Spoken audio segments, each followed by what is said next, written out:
Hi friends, smart start P S സിയുടെ പുതിയൊരു വീഡിയോയിലേക്ക് ഏവർക്കും സ്വാഗതം. നിങ്ങൾ ഈ ചാനൽ ആദ്യമായിട്ട് കാണുന്നവരാണെങ്കിൽ ചാനലൊന്ന് സബ്സ്ക്രൈബ് ചെയ്ത് സപ്പോർട്ട് ചെയ്യണേ. ഇന്നത്തെ വീഡിയോയിൽ പി എസ് സി കംഫർട്ട് സോണിനെ പറ്റിയാണ് വിശദമായിട്ട് പറയുന്നത്. നിങ്ങൾ പി എസ് സി പഠിക്കുന്ന ഒരാളാണോ? ദിവസവും മണിക്കൂറുകളോളം പുസ്തകത്തിന് മുന്നിൽ ഇരുന്നിട്ടും പരീക്ഷാ ഹാളിൽ എത്തുമ്പോൾ തോറ്റുപോകുന്നുണ്ടോ? എങ്കിൽ അതിൻ്റെ പ്രധാന കാരണം നിങ്ങളുടെ കഠിനാധ്വാനത്തിൻ്റെ കുറവല്ല, മറിച്ച് നിങ്ങൾ അറിയാതെ വീണുപോയ കംഫർട്ട് സോൺ എന്ന കെണിയാണ്. ഇന്ന് നമ്മൾ സംസാരിക്കുന്നത് ലക്ഷക്കണക്കിന് ഉദ്യോഗാർത്ഥികളുടെ സ്വപ്നം തകർക്കുന്ന ഈ സുരക്ഷിതമായ തടവറയെക്കുറിച്ചാണ്. പി എസ് സി പരീക്ഷാ തയ്യാറെടുപ്പിൽ കംഫർട്ട് സോൺ എന്നത് പല ഉദ്യോഗാർത്ഥികളെയും പരാജയത്തിലേക്ക് നയിക്കുന്ന ഒരു പ്രധാന ഘടകമാണ്. എന്താണ് പി എസ് സി പഠനത്തിലെ കംഫർട്ട് സോൺ?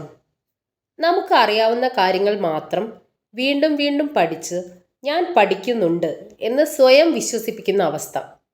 ബുദ്ധിമുട്ടുള്ള വിഷയങ്ങൾ കാണുമ്പോൾ അത് നാളത്തേക്ക് മാറ്റിവെക്കുന്ന ശീലമുണ്ടോ? എങ്കിൽ ഉറപ്പിച്ചോളൂ, നിങ്ങൾ ആ അപകടകരമായ സോണിലാണ്. എവിടെയാണ് നമുക്ക് പിഴയ്ക്കുന്നത് എന്നൊന്ന് പരിശോധിക്കാം. നമ്മുടെ തലച്ചോറ് എപ്പോഴും എളുപ്പമുള്ള പണികൾ ചെയ്യാൻ ഇഷ്ടപ്പെടുന്ന ഒന്നാണ്. പി എസ് സി പഠനത്തിലേക്ക് വരുമ്പോൾ നമുക്ക് നേരത്തെ അറിയാവുന്ന കാര്യങ്ങൾ വീണ്ടും വായിക്കുമ്പോൾ തലച്ചോറിന് ഒരു സുഖം തോന്നും. ഉദാഹരണത്തിന്, ഹിസ്റ്ററിയിലെ ലളിതമായ കാര്യങ്ങൾ അല്ലെങ്കിൽ നമുക്ക് ഇഷ്ടപ്പെട്ട ഒരു ടീച്ചറിൻ്റെ ക്ലാസ്, ഇതൊക്കെ ചെയ്യുമ്പോൾ നമ്മൾ പഠിക്കുകയാണെന്ന് നമുക്ക് തോന്നും. പക്ഷെ സത്യത്തിൽ നമ്മൾ അവിടെ പുതുതായി ഒന്നും തന്നെ പഠിക്കുന്നില്ല. വേറൊരു എക്സാമ്പിൾ പറയാം. ഒരു കായിക താരം വിയർക്കാതെ പരിശീലനം നടത്തിയാൽ അയാൾക്ക് മത്സരത്തിൽ ജയിക്കാൻ കഴിയില്ല. അതുപോലെ പഠിക്കുമ്പോൾ നിങ്ങളുടെ തലച്ചോറിന് സ്ട്രെയിൻ അനുഭവപ്പെടുന്നില്ലെങ്കിൽ നിങ്ങൾ പുതിയ കാര്യങ്ങൾ പഠിക്കുന്നില്ല എന്നാണ് അർത്ഥം. ഈ സുരക്ഷിത തടവറയെയാണ് നമ്മൾ കംഫർട്ട് സോൺ എന്ന് വിളിക്കുന്നത്. നിങ്ങൾ ഒരു കംഫർട്ട് സോൺ പഠിതാവാണോ എന്ന് തിരിച്ചറിയാൻ ചില ലക്ഷണങ്ങൾ ഞാനിവിടെ പറയാം. ഈ ലക്ഷണങ്ങളിൽ ഏതെങ്കിലും 2-3 ലക്ഷണങ്ങൾ നിങ്ങൾ കാണിക്കുന്നുണ്ടെങ്കിൽ ഉറപ്പിച്ചോളൂ, നിങ്ങളൊരു കംഫർട്ട് സോൺ പഠിതാവാണ്. ഒന്നാമത്തെ ലക്ഷണം, ഇഷ്ടപ്പെട്ട വിഷയങ്ങൾ മാത്രം പഠിക്കുക. നിങ്ങളുടെ ടൈം ടേബിൾ ഒന്ന് പരിശോധിക്കൂ. അതിൽ കൂടുതൽ സമയവും നിങ്ങൾ മാറ്റിവെക്കുന്നത് നിങ്ങൾക്ക് ഇഷ്ടമുള്ള വിഷയങ്ങൾക്കല്ലേ? അതായത് നമുക്ക് പഠിക്കാൻ എളുപ്പമുള്ളതോ പഠിക്കാൻ താല്പര്യമുള്ളതോ ആയ വിഷയങ്ങൾ മാത്രം വീണ്ടും വീണ്ടും വായിക്കുക. ബുദ്ധിമുട്ടുള്ള സബ്ജക്ട്സ്, എക്സാമ്പിൾ മാത്സ്, ഇംഗ്ലീഷ് എന്നിവ പഠിക്കാതെ മാറ്റിവെക്കുക. ബുദ്ധിമുട്ടുള്ള വിഷയങ്ങൾ പഠിക്കുമ്പോൾ ഉറക്കം വരുന്നു, മനസ്സിലാകുന്നില്ല എന്ന് തുടങ്ങി ഒരുപാട് എക്സ്ക്യൂസുകളോടെ അത് നമ്മൾ പഠിക്കാതെ മാറ്റിവെക്കും. എക്സാമിൽ നമുക്ക് നെഗറ്റീവ് മാർക്ക് കൊണ്ടുവന്ന് തരുന്നതും ഈ വിഷയങ്ങൾ തന്നെയായിരിക്കും. നിങ്ങൾക്ക് ഏറ്റവും കൂടുതൽ പേടിയുള്ള സബ്ജക്റ്റുകളിലായിരിക്കും നിങ്ങളുടെ റാങ്ക് ലിസ്റ്റിലെ പേരും റാങ്കും ഇരിക്കുന്നത്. പഠിക്കുമ്പോൾ സുഖം തോന്നുന്നുണ്ടെങ്കിൽ നിങ്ങൾ വളരുന്നില്ല. പഠിക്കുമ്പോൾ തലച്ചോറിന് ഭാരം അനുഭവപ്പെടുന്നുണ്ടെങ്കിൽ നിങ്ങൾ പുതിയതെന്തോ പഠിക്കുന്നു എന്നാണ് അർത്ഥം. രണ്ടാമത്തെ ലക്ഷണം പറയാം. പഴയ ചോദ്യങ്ങൾ മാത്രം ആശ്രയിക്കുക. സിലബസ് മാറുന്നത് ശ്രദ്ധിക്കാതെ പഴയ രീതിയിലുള്ള ചോദ്യങ്ങൾ മാത്രം പഠിച്ചുകൊണ്ടിരിക്കുക. മൂന്നാമത്തെ ഒരു ലക്ഷണമാണ് മോക്ക് ടെസ്റ്റ് എഴുതാൻ മടി. എല്ലാം പഠിച്ചു തീർന്നിട്ട് മോക്ക് ടെസ്റ്റ് എഴുതാം എന്ന് കരുതുന്നതാണ് ഏറ്റവും വലിയ വിഡ്ഢിത്തം. നാലാമത്തെ ലക്ഷണം, കാണാതെ പഠിക്കൽ. കാര്യങ്ങൾ ആഴത്തിൽ മനസ്സിലാക്കാതെ റാങ്ക് ഫയലിലെ വരികൾ മാത്രം മനഃപ്പാഠമാക്കുന്നത്. ഇനി പറയാൻ പോകുന്നത് എന്തുകൊണ്ടാണ് ഈ കംഫർട്ട് സോൺ അപകടകരമാണ് എന്ന് പറയുന്നത്. കാരണം നമ്മൾ ജീവിക്കുന്നത് 2026-ലാണ്. 2015-ലെ പി എസ് സി രീതി വെച്ച് 2025-ൽ ജോലി കിട്ടുമെന്ന് പ്രതീക്ഷിക്കുകയേ വേണ്ട. പണ്ടത്തെ ക്വസ്റ്റ്യൻ പേപ്പേഴ്സിലാണെങ്കിൽ ഒരു ചോദ്യം വന്ന് അതിന് 4 ഓപ്ഷൻസ് ഉണ്ടാവും.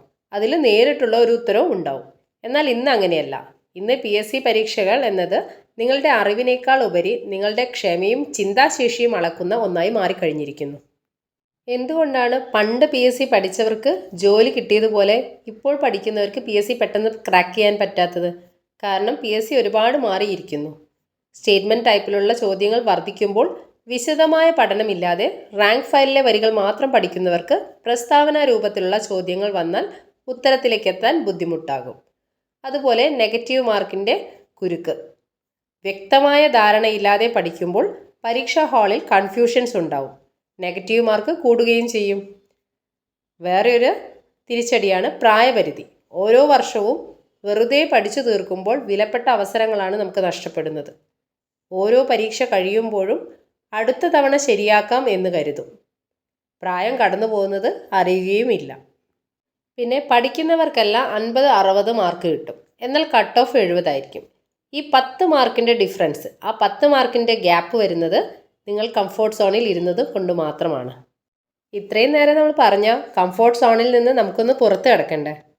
കംഫോർട്ട് സോണിൽ നിന്ന് എങ്ങനെ പുറത്ത് കിടക്കാം എന്നാണ് ഇനി പറയുന്നത്. അതിനായി കഠിനമായ മാറ്റത്തിന് തയ്യാറാവുക. പ്രശ്നങ്ങൾ നമ്മൾ കണ്ടു കഴിഞ്ഞു. ഇനി എങ്ങനെ ഇതിൽ നിന്ന് മോചനം നേടാം? കംഫോർട്ട് സോണിന് പുറത്ത് കടക്കുക എന്നത് അത്ര സുഖമുള്ള കാര്യമൊന്നുമല്ല. തുടക്കത്തിൽ നിങ്ങൾക്ക് മടുപ്പ് തോന്നാം, പഠനം നിർത്താൻ തോന്നും. പക്ഷേ ആ ഘട്ടത്തെ അതിജീവിച്ചവരാണ് വില്ലേജ് ഓഫീസറായും സെക്രട്ടേറിയറ്റ് അസിസ്റ്റൻ്റായും മാറുന്നത്. അതിനുള്ള വഴികളാണ് ഇനി പറയുന്നത്. ആദ്യമായിട്ട് നമ്മൾ ചെയ്യേണ്ടത് ഭയമുള്ള വിഷയങ്ങളെ നേരിടുക. ഓരോ ദിവസവും പഠനം തുടങ്ങുമ്പോൾ നിങ്ങൾക്ക് ഏറ്റവും പേടിയുള്ള അല്ലെങ്കിൽ ബുദ്ധിമുട്ടുള്ള വിഷയം പഠിച്ചു തുടങ്ങുക. രണ്ടാമത്തെ മെത്തേഡ് ആക്റ്റീവ് റീകോൾ എന്ന് പറഞ്ഞാൽ വെറുതെ വായിച്ചു പോകാതെ പഠിച്ച ഭാഗങ്ങൾ കണ്ണടച്ച് ഓർത്തെടുക്കാൻ ശ്രമിക്കുക. അല്ലെങ്കിൽ ഒരു പാരഗ്രാഫ് വായിച്ചാൽ ബുക്ക് അടച്ചു വെച്ച് അത് സ്വന്തം വാക്കുകളിൽ പറഞ്ഞു നോക്കുക. വെറുതെ വായിക്കുമ്പോൾ തലച്ചോറ് വിശ്രമിക്കുകയാണ്, എന്നാൽ ഓർത്തെടുക്കാൻ ശ്രമിക്കുമ്പോൾ തലച്ചോറ് കഠിനാധ്വാനം ചെയ്യുന്നു. ഈ ബുദ്ധിമുട്ടാണ് യഥാർത്ഥ പഠനം. കൂടെ നിശ്ചിത ഇടവേളകളിൽ റിവിഷനും നടത്തുക. മൂന്നാമത്തെ മെത്തേഡാണ് ഡെയിലി മോക്ക് ടെസ്റ്റ്. സിലബസ് തീർന്നാലും ഇല്ലെങ്കിലും ദിവസവും ഒരു മോക്ക് ടെസ്റ്റ് എങ്കിലും ചെയ്തു നോക്കുക. കൂടെ പഠിച്ചു കഴിഞ്ഞ ടോപ്പിക്കിൽ നിന്ന് നിങ്ങൾ തന്നെ ചോദ്യങ്ങൾ ഉണ്ടാക്കി സ്വയം പ്രാക്ടീസ് ചെയ്യുകയും ചെയ്യുക. മാർക്ക് കുറയുമെന്ന് പേടിച്ച് മോക്ക് ടെസ്റ്റ് എഴുതാതിരിക്കരുത്. വീട്ടിലിരുന്ന് തോൽക്കുന്നത് പരീക്ഷാ ഹാളിൽ തോൽക്കുന്നതിനേക്കാൾ നല്ലതല്ലേ? നാലാമത്തെ മെത്തേഡാണ് ഡീപ്പ് വർക്ക്. അതായത് ഫോൺ സ്വിച്ച് ഓഫ് ചെയ്ത് വെച്ച് ഡിസ്ട്രാക്ഷൻസ് ഒന്നുമില്ലാതെ 1 മണിക്കൂറോ 1.25 മണിക്കൂറോ ഒക്കെ തുടർച്ചയായി പഠിക്കുക. നമുക്ക് മാറ്റം അനിവാര്യമാണ്. ഇന്നലെ ചെയ്ത അതേ കാര്യം ഇന്നും ചെയ്താൽ ഇന്നലെ ലഭിച്ച അതേ ഫലമേ ഇന്നും ലഭിക്കൂ. കഠിനാധ്വാനമല്ല, മറിച്ച് സ്മാർട്ട് വർക്കാണ് വേണ്ടത്. അതായത് ശരിയായ ദിശയിലുള്ള കഠിനാധ്വാനമാണ് വിജയത്തിലേക്ക് നയിക്കുന്നത്. മാറിയ PSC രീതിയിൽ പഴയ കംഫോർട്ട് സോൺ പഠനം കൊണ്ട് ജോലി കിട്ടില്ല. നിങ്ങളുടെ കംഫോർട്ട് സോണിന് പുറത്താണ് നിങ്ങളുടെ വിജയം ഇരിക്കുന്നത്. വിജയിച്ചവരും നിങ്ങളും തമ്മിലുള്ള വ്യത്യാസം അവർക്ക് ഇഷ്ടമില്ലാത്ത കാര്യങ്ങൾ കൂടി അവർ പഠിച്ചു എന്നതാണ്. ഇന്ന് നിങ്ങൾ എടുക്കുന്ന ആ കഠിനമായ തീരുമാനമായിരിക്കും നാളെ നിങ്ങളെ ഒരു സർക്കാർ ഉദ്യോഗസ്ഥനാക്കുന്നത്. കംഫോർട്ട് സോൺ ഒരു മനോഹരമായ സ്ഥലമാണ്, പക്ഷെ അവിടെ ഒന്നും വളരില്ല. ആ ചങ്ങല പൊട്ടിച്ചെറിയൂ. ആ നീലമഷിയുള്ള പേനയും ഗസറ്റഡ് ഓഫീസർ എന്ന പദവിയും നിങ്ങൾക്കും മാതാപിതാക്കളുടെ അഭിമാനവുമെല്ലാം ആ സോണിന് പുറത്താണ് കാത്തിരിക്കുന്നത്. ഈ വീഡിയോ കണ്ടു കഴിഞ്ഞാൽ ഉടൻ തന്നെ നിങ്ങൾ ഏറ്റവും കൂടുതൽ പേടിക്കുന്ന ആ വിഷയം എടുത്ത് പഠിച്ചു തുടങ്ങുക. കൂട്ടുകാരെ, നമ്മൾ ഇത്രയും നേരം സംസാരിച്ചത് കംഫോർട്ട് സോണിനെ കുറിച്ചാണ്. ഇപ്പോൾ നിങ്ങളുടെ ഉള്ളിൽ ഒരു ചെറിയ കുറ്റബോധം തോന്നുന്നുണ്ടാകാം. ഞാനും ഇതുവരെ ഇതൊക്കെ തന്നെയാണല്ലോ ചെയ്തത് എന്ന് നിങ്ങൾ ചിന്തിക്കുന്നുണ്ടാകാം. എന്നാൽ അതോർത്ത് വിഷമിക്കേണ്ടതില്ല. മറിച്ച് ആ തിരിച്ചറിവാണ് നിങ്ങളുടെ വിജയത്തിൻ്റെ ആദ്യപടി. ഓർക്കുക, PSC എന്നത് ഒരു വെറും പരീക്ഷയല്ല, അതൊരു അതിജീവന പോരാട്ടമാണ്.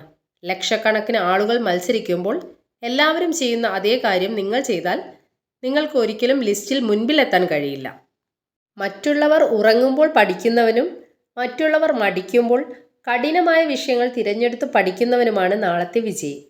നാളെ മുതൽ പഠിക്കാം എന്ന് കരുതി പുസ്തകം മാറ്റിവെക്കരുത്.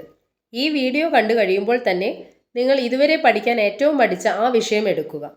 വെറും 30 മിനിറ്റ് അത് ആഴത്തിൽ പഠിക്കുക. അവിടെ തുടങ്ങുന്നു നിങ്ങളുടെ മാറ്റം.